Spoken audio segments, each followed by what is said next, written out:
mas eu mesmo já tive uma certa distinção entre mandamento e Jesus.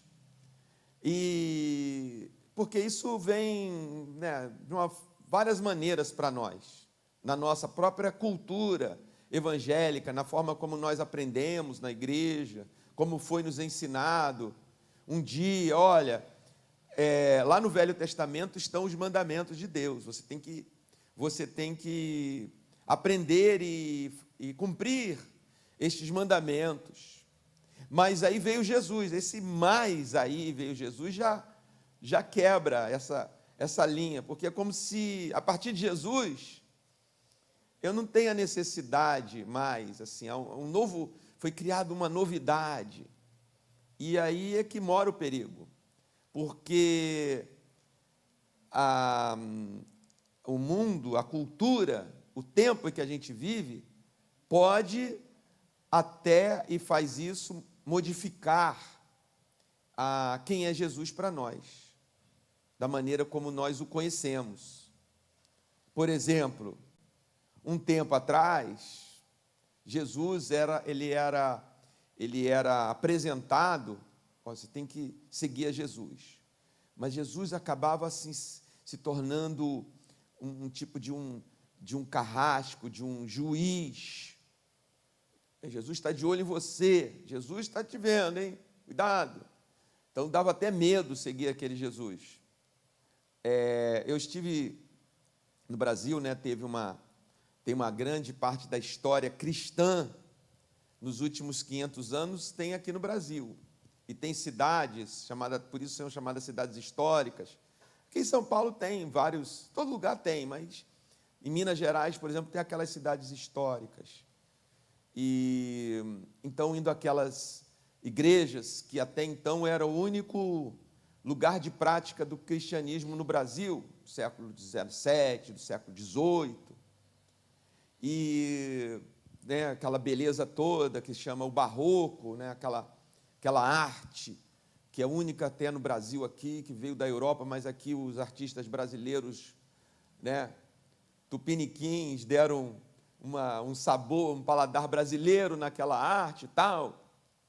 Mas eu fico olhando, né, os detalhes também, como historiador. Aí eu fui lá, tinha umas igrejas que tem umas coisas nos fundos, e eu ficava olhando aquelas imagens que saíam em procissões, e eram imagens assim de pessoas da história do cristianismo, consideradas, né, ali como sagradas, ali, os santos, né, severos, né, e olhando assim com aqueles olhos, até as imagens de Cristo também muito severo, para causar até um medo mesmo, era uma coisa assim de você.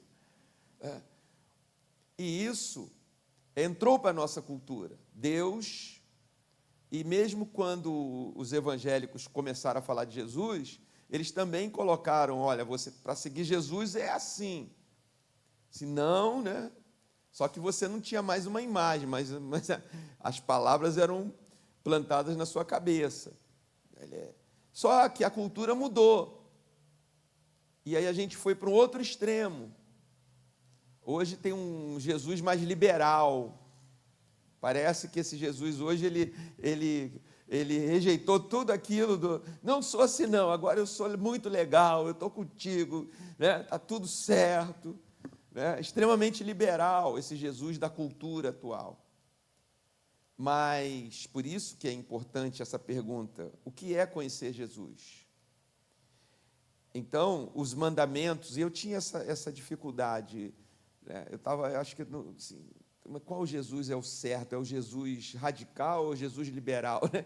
É o Jesus severo ou o Jesus bonzão, né? O amigo ou, né, o juiz, né? Mas com o tempo Deus vai trabalhando, né?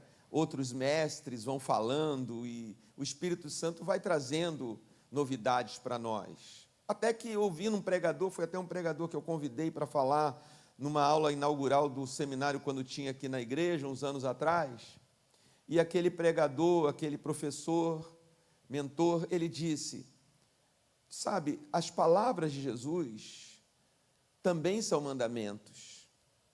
Aquilo foi um divisor de águas na minha cabeça. Porque se Jesus, por exemplo, diz, amem uns aos outros, como é que você encaixa isso? Como é que a nossa cultura encaixa isso, essa cultura atual? É como se fosse, né, absorvido como um conselho, uma espécie de conselho. Poxa, seria bom você querer te convencer, né? Seria bom você amar uns outros. Vai ser bom para você amar outras pessoas, amar o próximo, andar em novidade de vida, né? Mas isso é para mim, é para você. Eu falo assim com você, eu devo falar assim com você. Pegar a palavra de Deus e transformar ela em algo pastoral e dizer, irmão, se eu fosse você, seria bom para você, é um conselho, porque eu não posso dar mandamento para você, você não vai me obedecer como mandamento. Mas quando Jesus fala, amai-vos uns aos outros, assim como eu vos amei, ele não está me dando um conselho, seria muito bom para você amar uns aos outros. Então eu passei a ver Jesus, a ouvir Jesus dessa forma também. E isso cria um padrão, isso é um alvo a ser alcançado. Eu preciso amar porque Jesus disse que é para amar. Porque Jesus disse para amar e pronto. Não é que eu tenho que ser convencido, que é outra coisa da nossa cultura, né? Até o Evangelho hoje em dia, ele é oferecido assim, para nos convencer. E a gente fica aqui, né? Isso aí eu gostei, né? Tá bom, legal. Vou pegar isso para mim, vou levar para casa. Né? Como se a gente tivesse assim com um carrinho, botando aquilo que a gente gosta, que não gosta do Evangelho. Não, isso vou levar, não. Isso não faz bem para mim. Isso não faz bem para mim. Amar, não tem uns negócios aí, não está na hora de amar, está na hora de, né, ser, não sei o quê. Não é assim. Então muda as coisas também, porque essa palavra ela também vai ganhar outra conotação, o que está escrito está sendo exposto aqui nessa noite. Guarda os mandamentos. Ora, sabemos que o temos conhecido. Se conhecemos Jesus, se guardamos os seus mandamentos, primeiro. Segundo, os efeitos. Quais são os efeitos, ou o maior efeito, em se guardar a sua palavra? Aquele que diz, eu conheço e não guarda os seus mandamentos, é mentiroso. Forte isso, né? E nele não está a verdade. E aquele, entretanto, que guarda a sua palavra, nele verdadeiramente tem sido aperfeiçoado o amor de Deus. Então, quando se guarda o mandamento de Deus, o mandamento de Jesus, o amor de Deus é aperfeiçoado nessa pessoa. Quando se guarda o mandamento de Jesus, o amor de Deus é aperfeiçoado nessa pessoa. E quem não guarda, está escrito aí. Não olha assim para mim, nossa. Não olha assim para mim. Mas está escrito aí. É mentiroso. É falso. Que forte. E isso não foi dirigido para o mundo, digamos assim. Isso foi dirigido à igreja. Foi uma carta enviada para a igreja. E porque o amor de Deus está sendo aperfeiçoado no seguidor de Jesus, ele pode ter certeza que está nele. Porque uma coisa é sabermos, a gente fala assim, Jesus está no meu coração, amém? Amém. Jesus está em nós, amém? Amém. Mas é mais difícil a gente falar assim, agora eu estou nele, não é? Eu estou nele. Mas aqui a palavra de Deus está nos dizendo que é possível e somos capazes de ficarmos nessa tranquilidade e dizer assim, se guarda o mandamento, o amor de Deus está sendo aperfeiçoado em mim. Então eu posso ter essa segurança interior, essa certeza, essa paz, que eu estou nele, que eu estou em Cristo. E aí, irmãos, uma palavra que sempre foi, e eu quero compartilhar isso para vocês, Isso daqui é muito importante, eu oro para que seja revelador para vocês, como foi para mim também um dia. Lá em 1 Coríntios 5,17, diz o quê? Portanto, quem está em Cristo é nova criatura. As coisas velhas ficaram para trás, eis que tudo se fez novo. De novo, da maneira como eu aprendi lá atrás, como me foi ensinado pelos meus pais espirituais. Então, se você aceitou Jesus, você é nova criatura, as coisas velhas ficaram para trás, tudo se fez novo. Amém, amém. Glória a Deus. Os anos foram se passando, o tempo foi passando, e a vida, né? A vida é a vida, não é estática, é dinâmica. Tem pedra no caminho, tem espinhos, tem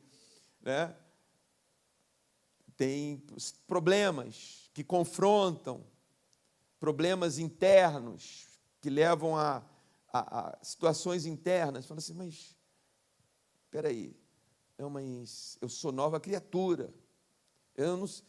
Mas se eu sou nova criatura, por que eu estou sentindo isso? Por que eu estou pensando isso? Por que eu estou querendo fazer isso? Por que eu estou querendo regredir? Por que eu estou tal? Mas é porque havia uma confusão. Qual era a confusão? Isso que é revelador, irmãos. A salvação é aceitar Jesus como seu Senhor e Salvador. Qualquer pessoa, qualquer uma pessoa, agora, nesse instante, que Deus o livre e guarde, estiver passando lá um acidente grave numa pista, e Deus tocar no coração, ver que aquela pessoa está ali, perigrando sua morte, e chegar ali e falar assim, olha, eu quero te dizer uma coisa, aceita Jesus, você já tem Jesus? Tenho, amém. Mas não, quer aceitar Jesus agora? A gente tem certeza que aquela pessoa recebe instantaneamente a salvação. Instantaneamente. Não precisou ter um aperfeiçoamento, frequentar a igreja, nada. Porque a salvação de Jesus, ela é assim. O ladrão na cruz não foi seguidor de Jesus. Judas Iscariotes foi e não teve salvação nenhuma. Mas aquele ladrão falou, mestre, sim, ainda hoje, essa salvação que está sendo gerada hoje, te alcança, porque você quer. Isso é uma coisa, assim, é só para a gente entender essa separação que eu estou fazendo. Isso é uma coisa.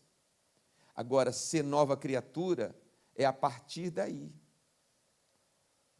É esse aperfeiçoamento no amor que a palavra está dizendo, que vai fazer com que, com o tempo, com a caminhada, andando nele, em Jesus, as situações da vida que vêm e sempre virão, eu vou confrontá-las como uma nova pessoa, porque o amor de Deus está sendo aperfeiçoado na minha vida.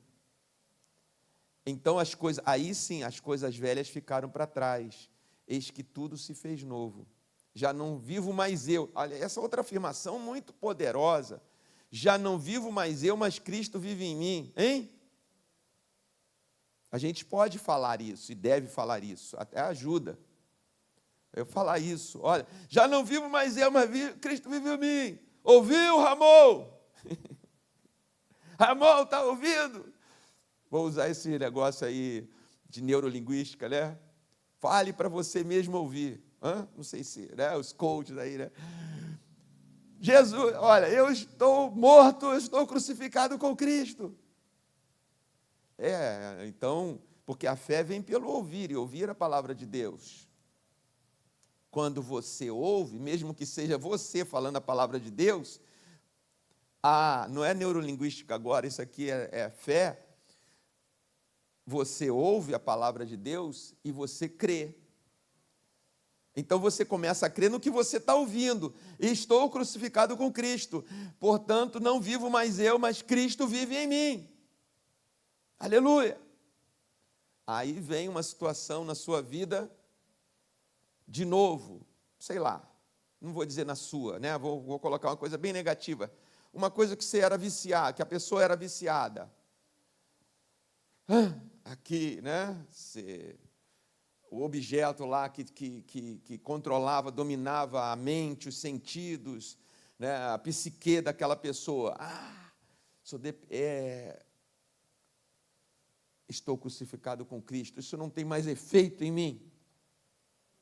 Isso não tem mais efeito em mim. E aí, de fato, não tem, começa a não ter. Começa, você fala assim, nossa, eu agora até nem fui lá, até nem, né, entrei nisso. Parece que estou ficando mais forte, mas não pode esquecer, não é você que está ficando forte. Porque forte é o pecado, nós somos fracos, o poder se aperfeiçoa na fraqueza. Aí você vai lembrar, está crucificado com Cristo, meu velho homem, é isso que está acontecendo. Está ficando cada vez mais morto, meu velho eu, e o novo eu está ficando mais forte, até que você tenha um domínio sobre o que te dominava. Não que você vá lá tentar a Deus, dizer, aí, vou ver se eu estou forte mesmo e tentar. Não, mas aquilo não vem mais, não te assedia mais e te domina, porque o pecado nos assedia sempre. As coisas velhas sempre vêm nos assediar. Porém, a nossa fé vence o pecado, porque nós estamos em Cristo, e quem está em Cristo é nova criatura. Então isso começa a ser uma coisa de um conceito, uma coisa que eu repetia, para uma coisa na minha própria vida, na minha prática. E eu creio que é disso que a palavra aqui nessa carta de João está dizendo. Note, né, isso, que essa questão que eu já falei, não é se ele está em nós, é se nós estamos nele. Quem está em Cristo é nova criatura. A salvação está disponível a todos. A nova vida também está disponível a todos. Terceiro, guardar os mandamentos de Jesus não é decorar um conjunto de regras e crenças. Por isso que ele diz aqui no verso 6, aquele que diz que permanece nele, esse também deve andar como ele andou. É algo prático. Os mandamentos antigos, na verdade, não era nem assim. Vou falar um pouco disso também. O povo de Israel do Velho Testamento e até do Novo Testamento, eles aprendiam de outra maneira. Aprendiam de outra forma. Como assim, pastor Ramon? Está escrito em Deuteronômio capítulo 6, olha que interessante, esse Deuteronômio 6 também foi revolucionário na minha vida uns anos atrás.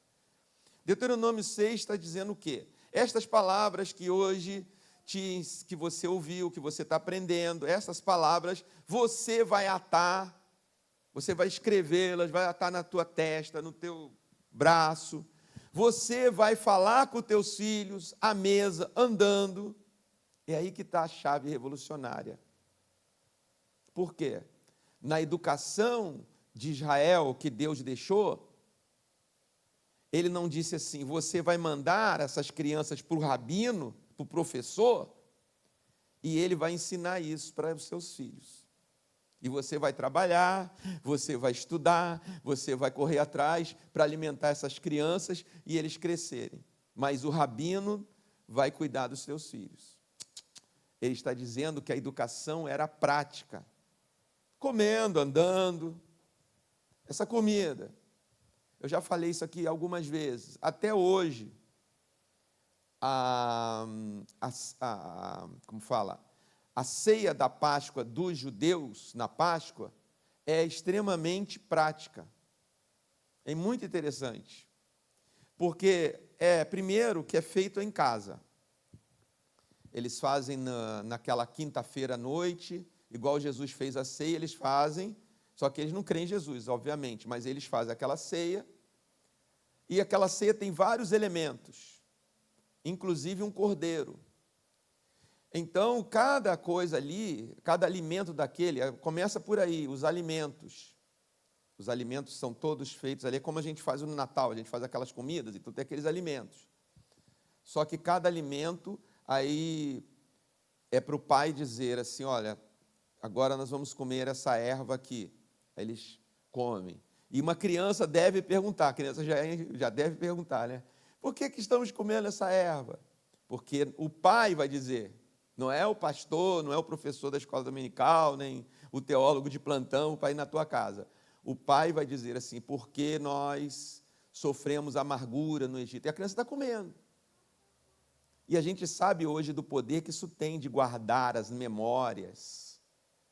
Por isso que esse povo judeu, há 5.000 anos, que ninguém consegue tirar o espírito deles. Já tiraram o templo, já tiraram eles, espalharam eles pelo mundo, mataram, genocídio, um monte de coisa. Isso, porque todo ano, não é só todo ano, tem várias festas que são assim, que são vividas. A festa das cabanas, que é para comemorar o Sucote, que é para comemorar quando o povo estava peregrinando. Então, pode ser milionário lá, morando em Nova York.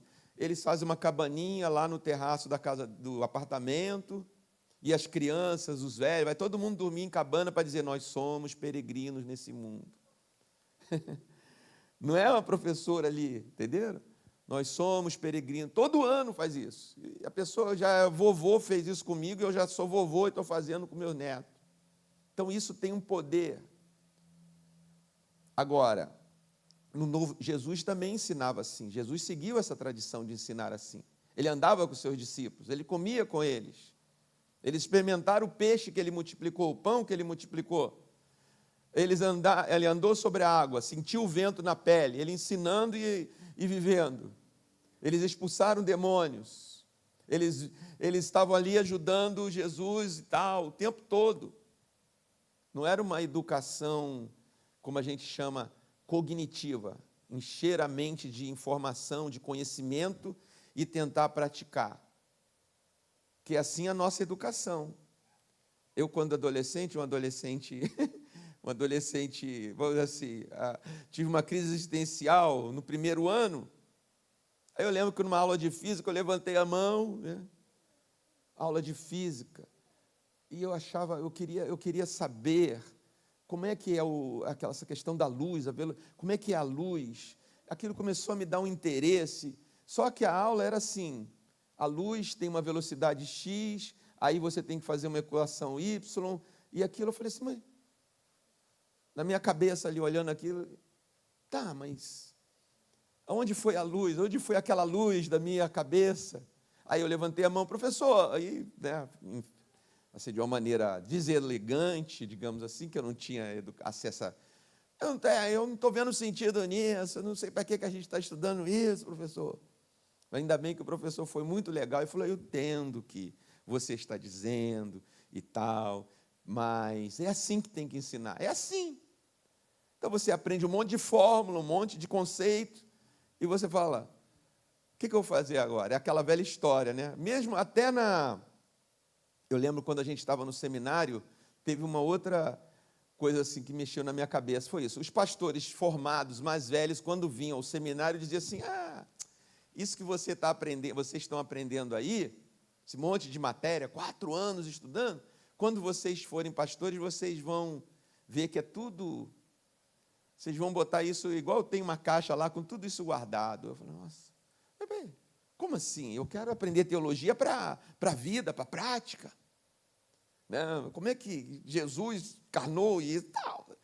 Aquelas inquietações, mas também nunca responde. Porque a nossa educação fortalece o cognitivo. A educação não seguiu a tradição judaica, seguiu a tradição grega. De você ir para um lugar com um professor, que ele vai passar todo o conhecimento da humanidade para uma criança, o pedagogo, e essa criança vai crescer e vai servir com aquele conhecimento. Essa é a nossa tradição, e essa tradição entrou nos estudos da palavra de Deus. Por isso que a gente tem dificuldade naquilo que a gente aprende aqui na palavra de Deus para colocá-la em prática. Porque a gente fala assim, nossa, eu sei tanta coisa, eu sei tanto mandamento, né? Eu decorei tanta coisa de Deus, mas como é que põe isso em prática? Mas não era assim desde o princípio. Não foi assim que Deus planejou. Deus planejou que a gente aprendesse e desenvolvesse esse conhecimento andando, quer comendo, quer dormindo, acordando, andando com as crianças, né? Festejando, celebrando em casa, na vida, no trabalho, em todos os momentos a gente pudesse vivenciar. Então, veja, esse novo mandamento que ele está dizendo, ele diz, vocês já conhecem o mandamento. Olha, ele falou, isso já é conhecido de vocês. Ah, tá, já conhecemos os mandamentos de Deus. Mas eu estou dando um novo mandamento para vocês, ele diz aqui. E este novo mandamento é incorporado nos seguidores de Jesus, isso que eu acabei de falar. A nova forma de seguir a Jesus não é como antes, só tendo aquele cognitivo, cumprindo ali aquelas regras e crenças, mas é incorporando na vida. E a partir do verso 9, ele diz, ele vai introduzir uma outra palavra que também é reveladora. Ele vai dizer, aquele que diz estar na luz e odeia seu irmão, até agora está nas trevas. Isso é uma distinção que nos textos de João, aliás, o Evangelho de João fala muito disso. A luz veio ao mundo, né? O Verbo se fez carne, encarnou e viveu entre nós, se fez carne, habitou entre nós, cheio de graça e de verdade. Depois ele diz, a luz, houve um homem enviado por Deus, cujo nome era João. Ele não era luz, mas veio para testificar da luz, a saber, a luz que vindo ao mundo ilumina todo homem. Essa luz, aqui o João usou essa linguagem para falar de Jesus. E agora ele está dizendo que quem está em Jesus está na luz. Essa é a nova palavra. E o que é estar na luz? E o que é, para a gente compreender se está na luz dele, o que é estar nas trevas? É quem odeia. Está bem claro aqui, aquele que diz estar na luz e odeia seu irmão até agora, está nas trevas. Queridos, vamos ter cuidado, porque hoje é outra coisa também falar, as trevas. O que são as trevas? A gente está vendo as trevas aí se manifestando. Não é um simples conceito filosófico ou científico ou físico sobre trevas. Nós agora estamos vendo a manifestação das trevas, porque o mundo jaz no maligno. Então, o que são trevas, segundo esse texto? Trevas é o ódio. É o ódio entre as pessoas, entre os seres humanos, que nós estamos vendo ao vivo e a cores. E essa semana, então, está se falando mais nisso ainda. Nós estamos vendo literalmente. Dá realmente até um bug na nossa cabeça, né? Você está vendo a TV, noticiário ali, e entrevistando alguém, fala assim, olha, como se estivesse descrevendo um futebol, ao mesmo tempo que tem uma tecnologia de mostrar a pessoa lá embaixo de um escombro, o seu prédio que caiu, com a sua família, ele escapou. Mas, ao mesmo tempo, é uma tecnologia das trevas, do ódio, tudo desenvolvido para o ódio. E esse ódio, ele está muito presente hoje em dia no mundo que a gente vive. O que nos dá uma sensação de que não existe amor mais, ou que o amor está acabando. Não, o amor jamais acaba. O amor jamais acaba, está escrito isso. O amor é mais forte que a morte. Já no Velho Testamento, no livro de Cantares, dizia, as muitas águas não podem apagar o amor. O muito ódio não pode apagar o amor. E onde abundou o pecado, superabundou as trevas. É aí que está o problema. Nós, como pessoas que declaramos e estamos na luz, que é Jesus, estamos vendo as trevas, o ódio. Mas é necessário que os filhos de Deus se manifestem, para que o amor que vence o ódio prevaleça. Nós não podemos entregar a nossa geração ao ódio. Nós tínhamos que ter uma verdadeira guerra santa, estou pregando aqui uma guerra santa, contra o ódio, que na verdade é isso. Nós não podemos aceitar que o ódio se infiltre como tem se infiltrado em nossas casas. Volta a Deuteronômio capítulo 6, à mesa, andando com seus filhos. O que Deus planejou foi isso. Aperfeiçoem-se no amor. Mas o ódio se infiltrou nas nossas casas, se infiltrou nos nossos corações. E a gente tem que fazer um autoexame constante para ver se não tem lá alguma coisa de nós do ódio. Eu tenho dito aqui, a verdadeira guerra que está em ação e faz tempo, não é a guerra dos canhões, dos mísseis. Aliás, eu até coloquei um corte aí no grupo da igreja, eu estava falando aquilo 5 anos atrás, no tempo da pandemia, dando aula aqui atrás, transmitindo ao vivo, está lá gravado no canal no YouTube da igreja. Eu já estava dizendo isso. A guerra não é mais como foi na Segunda Guerra Mundial. 2 superpotências mandando, né, e uma querendo invadir o outro. Não precisa mais. Não precisa.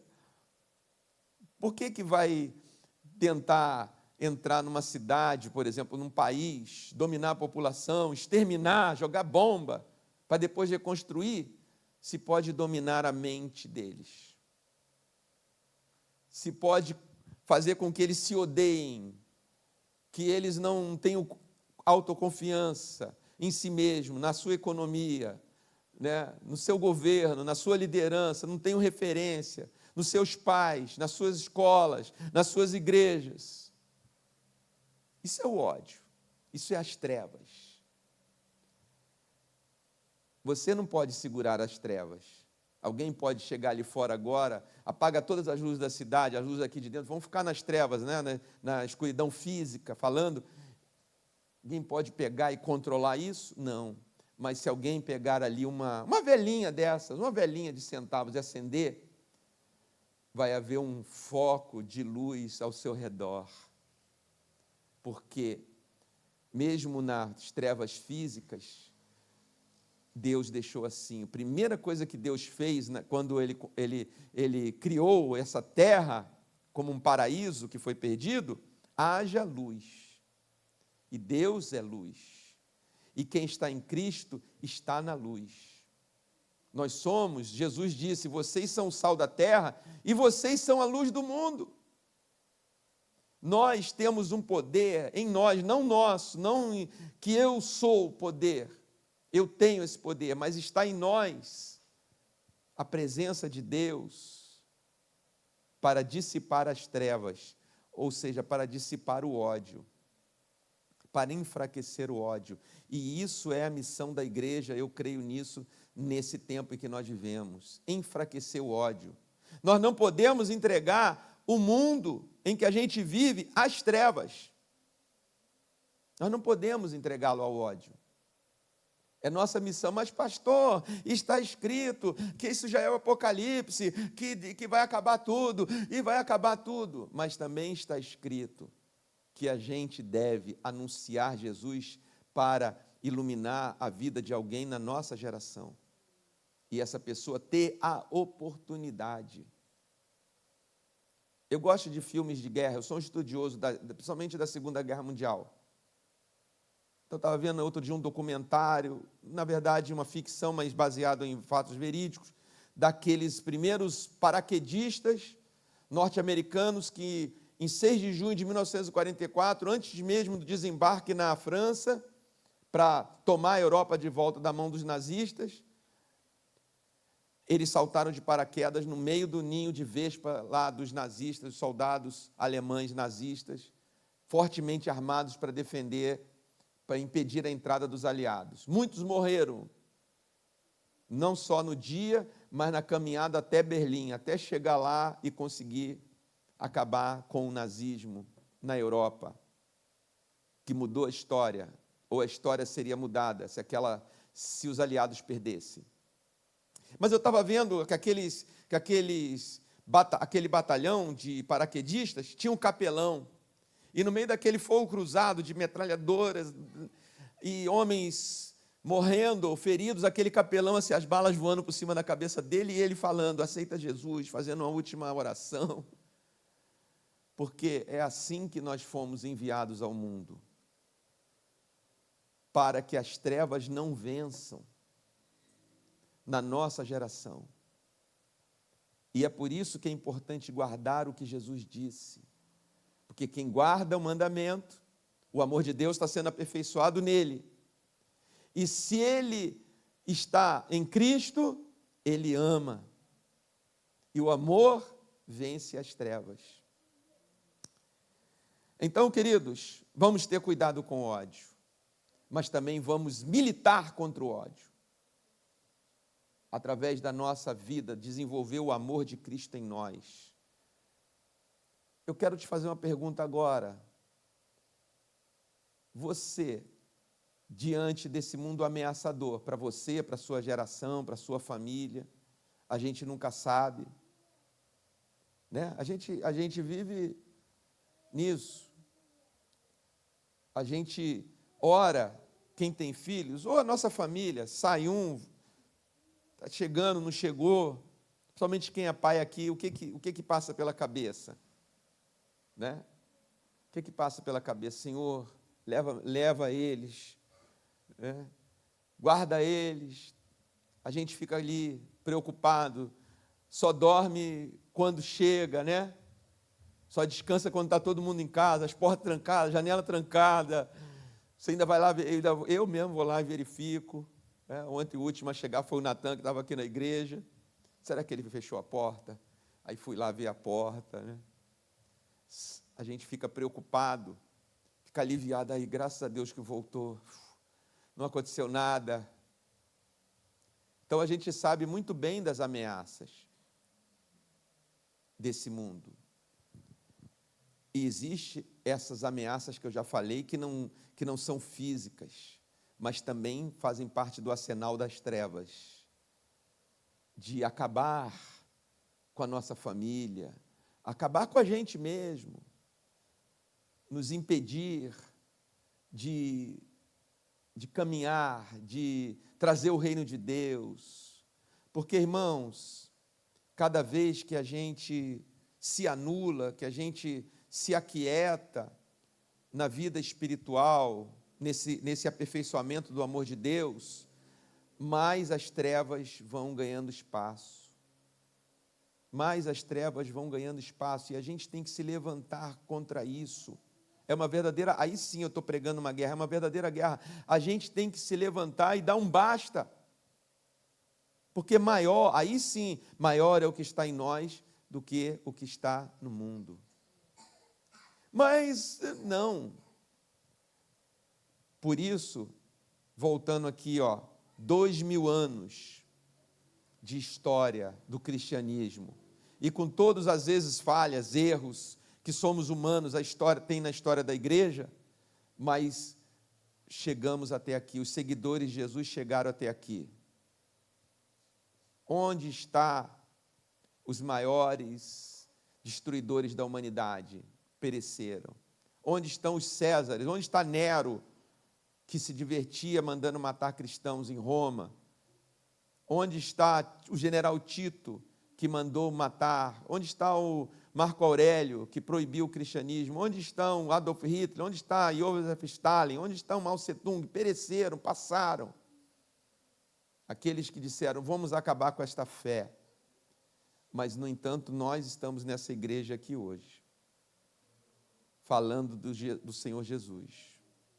Assim como milhões no mundo hoje, tanto aqui como em várias partes do mundo, e até no Japão, e até no Oriente, onde já é dia, estão começando o culto, se lá, o domingo, não sei quem está na frente, se nós ou eles, né? Se eles estão na frente, eles estão começando o culto agora, né? Os cultos lá, e nós estamos encerrando aqui, e o nome de Jesus continua sendo exaltado, porque Jesus não é um general, não é um imperador, não é um poder, Jesus é Deus.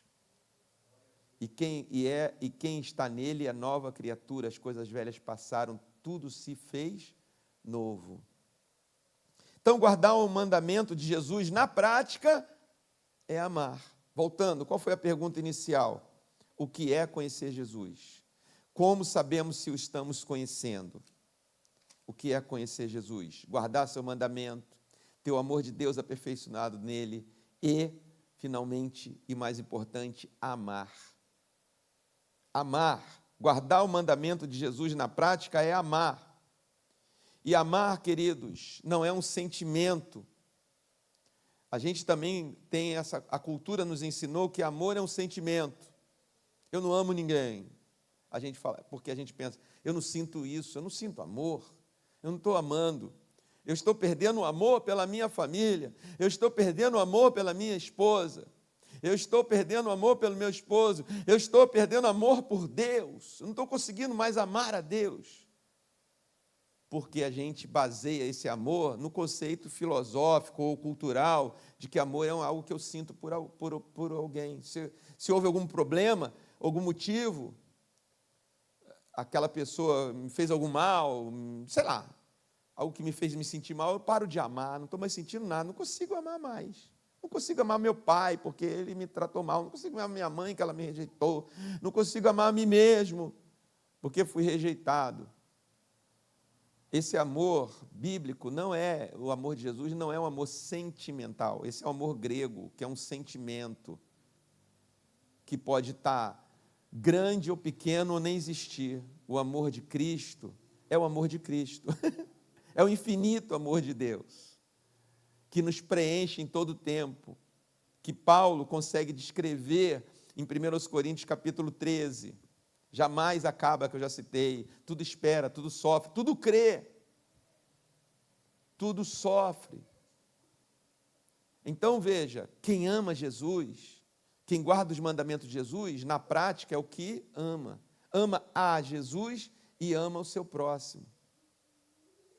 Só que nós, ao contrário, evidentemente, de Jesus, precisamos de praticar.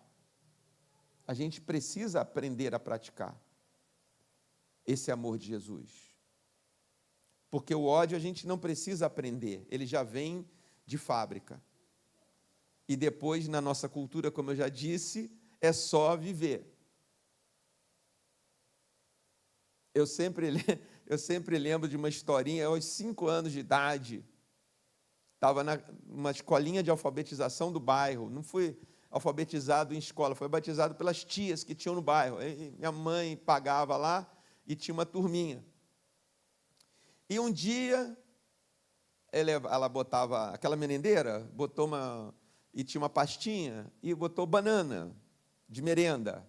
E eu não sei porquê, era uma mesa de madeira, né, era na varanda, né, na varanda da casa da tia, ou nos fundos. Então, aí tinha aqueles bancos de madeira, e nós, crianças, ficávamos ali e ela ensinando. E acho que eu devo ter deixado a minha pastinha ali, e alguém sentou. E na hora do recreio, eu fui abrir a pastinha e estava uma massa de banana dentro da minha pasta. Agora veja que instinto, né? Ninguém me ensinou isso. Eu falei, fiquei quieto. E fiquei esperando o dia que algum coleguinha levasse banana de merenda. E isso aconteceu com um garoto. E eu fiquei lá. Aí deu o recreio. Dá o recreio, todo mundo saía, correr no quintalzinho, antes de comer. E eu fiquei fingindo que estava ali. Quando todo mundo saiu, eu fui lá na pastinha dele, sentei, fiquei pulando em cima, para maçarocar a pastinha do garoto. E fiquei ali esperando o resultado. Quando ele abriu, assim que ele viu aquilo, ele começou a chorar. E eu por dentro, feliz, porque tinha me vingado. De onde vem isso? Isso é de fábrica. Entendeu? Meu pai jamais me daria uma instrução dessa, minha mãe, ninguém, não tinha nem televisão em casa, para dizer, foi a televisão, não tinha nem TV em casa, nem conversa disso, se vingue, faça todo o padrãozinho, todo o segmento do negócio estava ali já. Agora, amar, fica trancado, né? Amar seria o quê? Vamos dizer, nessa imagenzinha minha. Eu ver o meu coleguinha chorando e eu ir lá e consolar ele. Seria talvez falar, pai, mãe, põe mais uma banana que meu coleguinha perdeu a merenda dele ontem. Vou levar mais uma e oferecer para consolar. Por que a gente não tem essas ideias? Porque precisa do aperfeiçoamento de Deus.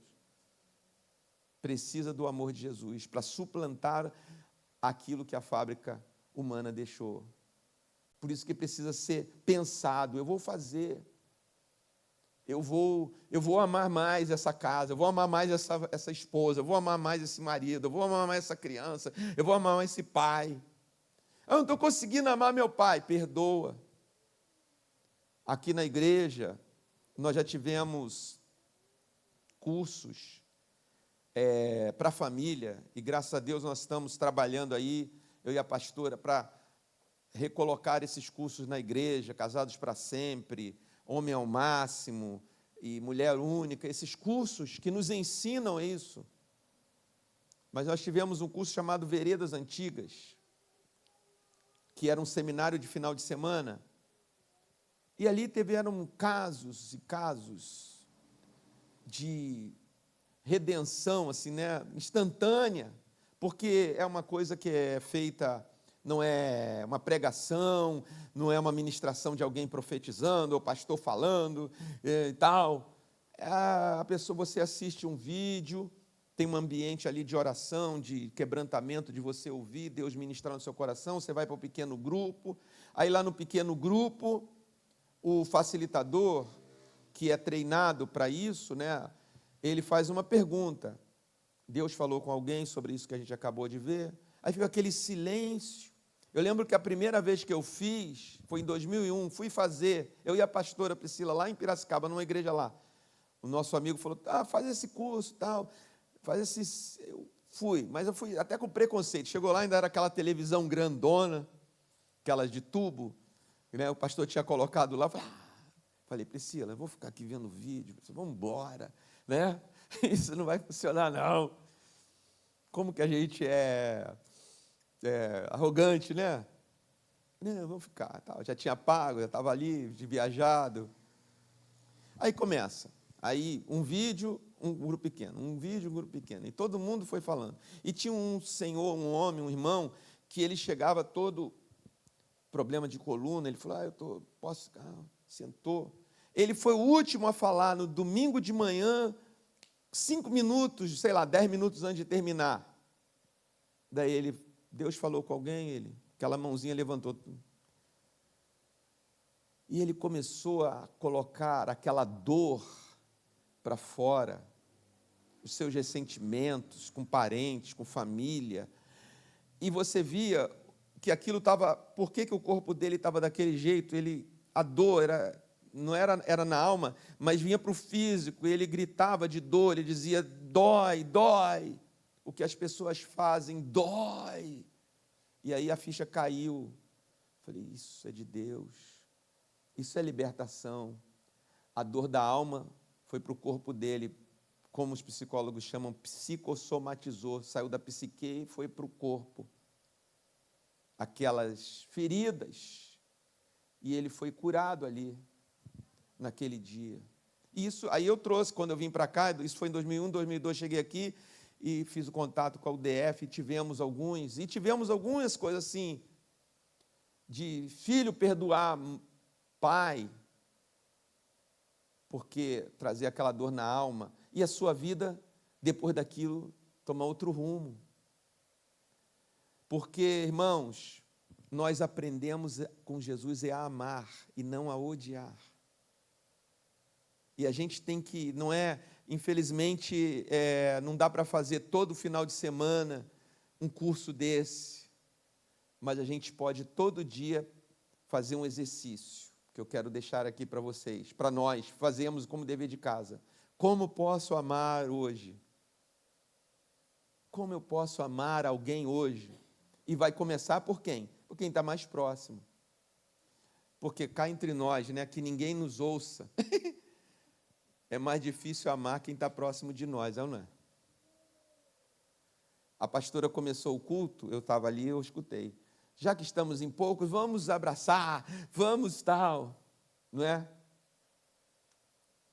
Aqui é relativamente fácil abraçar um estranho, dizer palavras, amém, irmão, Deus está... Mas quem é meu próximo, que às vezes dorme comigo, que come comigo. Aí o Espírito fala assim, fala hoje. Espírito Santo, hoje eu estou meio... né? Espírito Santo, hoje eu estou meio disposto. Acho que não é o dia certo. Dia dos namorados já até passou. Para quem fala isso? Dia dos pais já passou. Espera o dia das mães. Natal está chegando. Eu vou falar. Uma hora eu falo. Todo mundo é igual, irmão.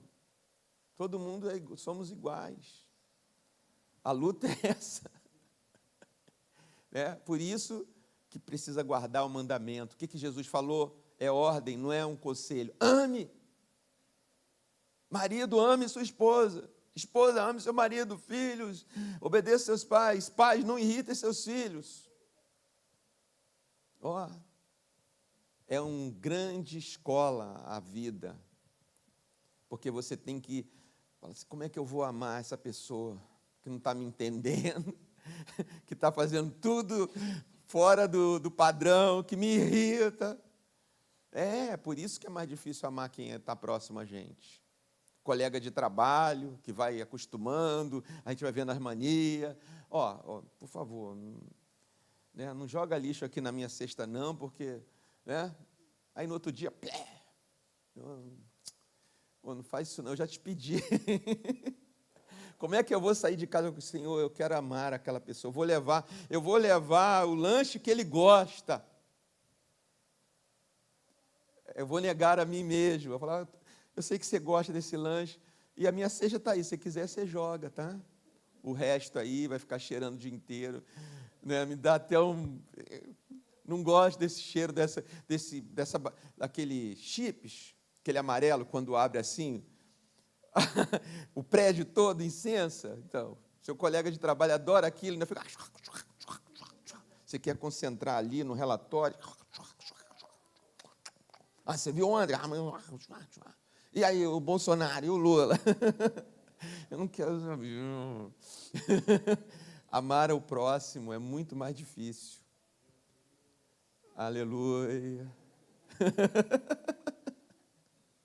Aí você pensa, nossa, mas se eu fizer o que eu estou querendo fazer, eu vou para a rua, ainda vou ganhar um processo. Agora tem isso também, né? Eu vejo os comentários hilários das pessoas que falam assim, eu não estou comentando nada, que eu estou evitando o processo. Não pode mais nem comentar, certo? Porque se o colega achar que você assediou, que você entristeceu, não consigo mais trabalhar perto do Ramon porque ele me irrita. Aí você pensa tudo isso, que é um desgaste tremendo, né? Mas, queridos, maior o que está em nós do que o que está no mundo. Vamos exercitar o amor, porque já está em você a semente de Deus. Já está em mim. E é muito mais gostoso amar do que odiar, pode ter certeza. É muito mais leve, a gente fica mais alegre. Você vê, até a congregação mudou, só de eu dando esses exemplos. Só de a gente pensar em amar, a gente pensando em ódio, a gente fica tudo... Falar em amor, a gente, é mesmo que colocar água numa planta, assim, depois de 8 dias, aí você vê ela reverdecendo. É bom para o coração. É anti-estresse. A princípio vai ser estranho, mas é melhor amar do que odiar. É melhor estar na luz do que estar nas trevas. É melhor ser bênção do que sofrer na maldição. Então, queridos, ele diz aqui, olha que coisa tranquila para a gente ir para casa tranquilo. Verso 11, final. Aquele, porém, que odeia seu irmão está nas trevas e anda nas trevas. E não sabe para onde vai. Não, vou ler o 10 antes, que é o que interessa agora. Aquele que ama seu irmão permanece na luz e nele não há nenhum tropeço. Tranquilo. Não precisa nem ficar pensando, será que eu pequei hoje? Será que eu falei? Será que eu estou... Não precisa. Aqui, aquele que ama seu irmão permanece na luz e nele não há nenhum tropeço. Fica tranquilo. Eu conheço, graças a Deus, irmãos aqui mesmo nessa igreja que amam. E dá para ver, né, que às vezes são pessoas que se você perguntar coisas teológicas, talvez não se lembrem. Coisas bíblicas, talvez não se lembrem. Mas que você tem plena certeza da paz na vida daquela pessoa, diante de Deus. Pelo seu testemunho. Pessoas que a gente acompanha há anos aí, né? Mas os gestos daquela pessoa são de amor pelo próximo. Eu vou falar um nome aqui, que para nós eu acredito que seja, não para enaltecer o homem, mas para ver que Deus trabalha no nosso meio mesmo. Isso não é só ele, eu tenho certeza que é em você também. Mas o irmão Celso Saqueto, aqui ele é um dos, talvez o membro, depois do William, né? Que o William era bebê, o membro mais antigo nessa igreja. E o Celso é uma pessoa assim, que é hospitaleiro, acolhedor, né? E sempre traz alguém necessitado à igreja, ajuda. No encontro de casais, ele não pôde vir porque a irmã Edna está até a impossibilidade de estar saindo, a irmã Edna não tem nem comparecido à igreja, o Celso está aqui todo domingo de manhã, mas ele fez questão de pagar para dois casais que estão trabalhando com ele, vieram de Cuba, pessoas em busca de melhores condições de vida.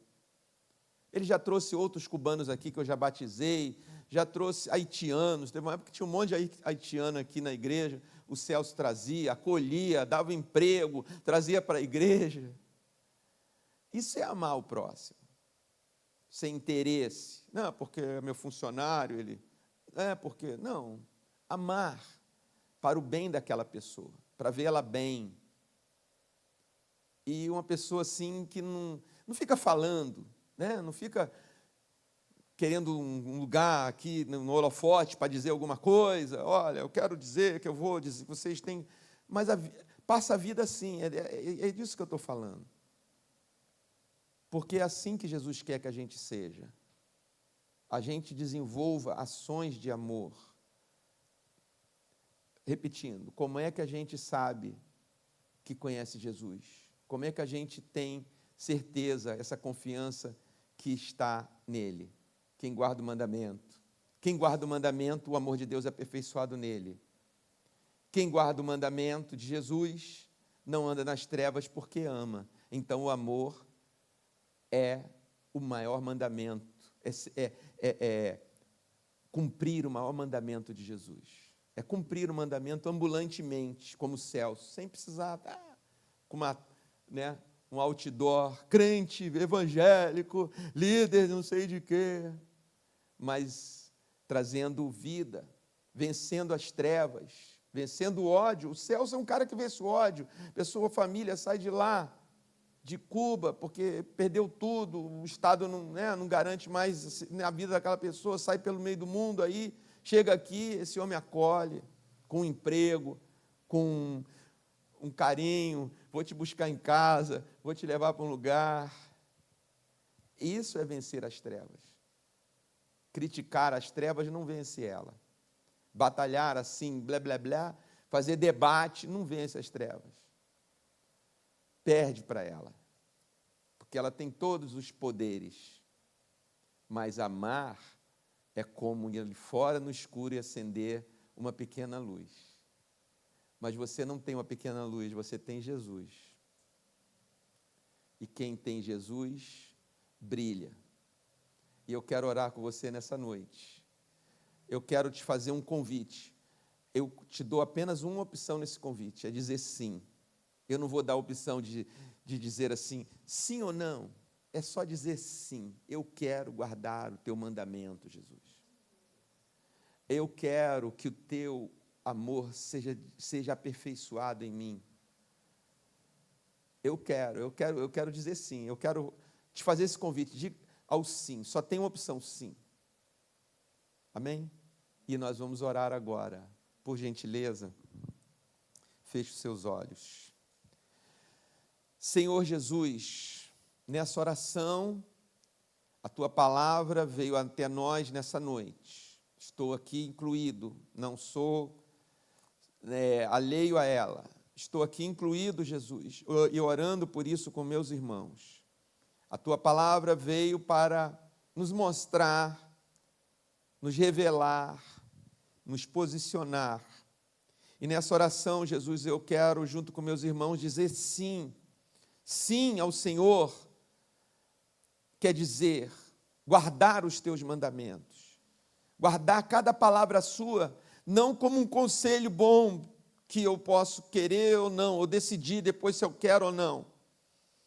Mas cada palavra sua como um mandamento. Guardar. Em segundo lugar, Jesus, eu quero que o amor do teu Pai, do Deus Pai, Todo-Poderoso, esse amor infinito, que eu nunca vou comportar porque eu sou finito, mas que uma fagulha desse amor na minha existência, na minha vivência, possa fazer com que seja aperfeiçoada em mim, Jesus.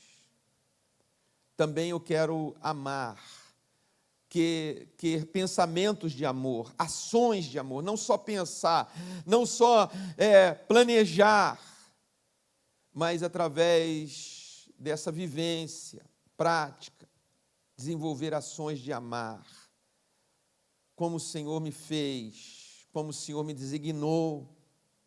A cada um de nós tem uma forma de amar, mas que o Senhor possa fluir esse amor nas nossas práticas. O Celso, que foi citado, tem o jeito dele, silencioso, hospitaleiro, acolhedor, evangelista, quer ver a salvação chegar nos lares, principalmente dos carentes e aflitos. E cada um de nós tem um colega do lado, tem uma mesa de jantar, tem um relacionamento, o qual muitas vezes a gente não gosta nem daquele lugar, mas é obrigado a estar ali. Mas que a gente possa, a partir desse lugar, criar formas novas de vencer o ódio desse mundo, de vencer os poderes. Foi assim que Nero foi vencido, e a sua ferocidade, a sua selvageria. Assim, Adolf Hitler pereceu, não conseguiu seus desígnios de escravizar o ser humano e sim endeusar sobre eles. Assim o teu povo vence na terra, Jesus, amando e deixando nas novas gerações essa marca. Nos ajude na simplicidade das nossas vidas. Quero dizer sim nessa noite. Nos ajude. E se porventura o nosso velho homem querer rugir, querer falar mais alto, que a gente o negue, a gente o chame de mentiroso, como está na tua palavra. É mentiroso, porque quem está em Cristo é nova criatura.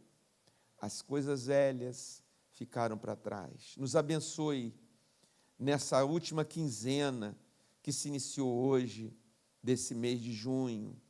Que a tua doce paz, que a tua alegria, que a tua serenidade repouse em nós e que a gente caminhe sem, ó Deus, sem estresse. Livra-nos do mal, proteja a nossa família, proteja a nossa casa, porque é o Senhor quem nos guarda, o Senhor é quem nos livra de todo o mal. O tempo presente não pode vencer aquilo que o Senhor tem preparado para os que te amam. E nós declaramos que te amamos, Jesus, e que o Senhor é o nosso Senhor e Salvador, e que o amor de Deus, o nosso Pai, que a graça do nosso Senhor e Salvador Jesus Cristo, que a comunhão e as consolações do Espírito Santo estejam conosco hoje e todos os dias, em nome de Jesus. Amém. Amém, queridos? Deus abençoe, uma semana abençoada a todos nós. Amém.